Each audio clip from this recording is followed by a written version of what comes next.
अध्यक्ष जी, माननीय सदस्यगण, आज शीतकालीन सत्र का पहला दिन है।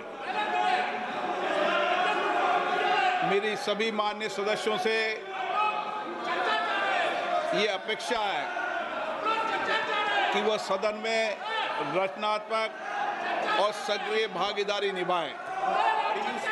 लोकतंत्र में सहमति असहमति जनतंत्र में होती रही है।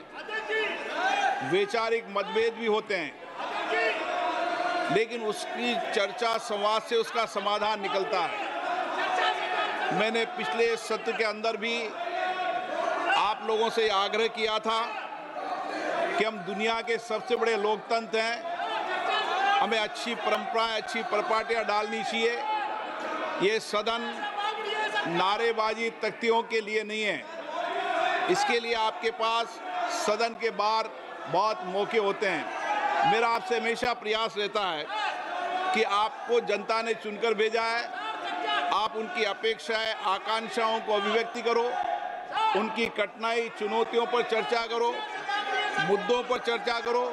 मैं सबको पर्याप्त समय, पर्याप्त अवसर उपलब्ध कराऊंगा, लेकिन नियोजित तरीके से सदन को बाधित करना ये लोकतंत्र के लिए अच्छी परंपरा नहीं है। देश की जनता ये देखती है कि हम लोग चुनकर आए, हम उनकी भावना, कठिनाइयों को, चुनौती, समस्याओं को रखेंगे, लेकिन हर बार सदन को नियोजित तरीके से बाधा उत्पन्न करना ये अच्छी परंपरा नहीं है।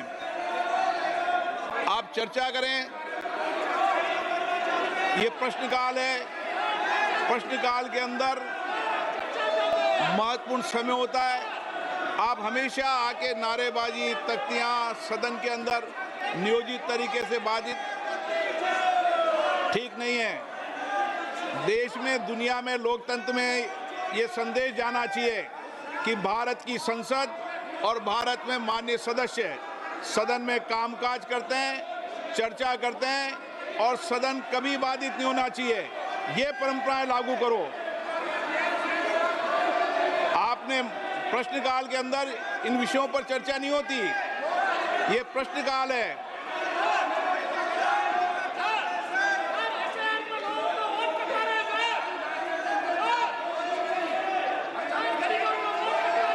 वोट के बाद फिर वोट लोकतंत्र में भागीदारी निभा दी है लोगों ने, और लोकतंत्र में भागीदारी हो जाएगी।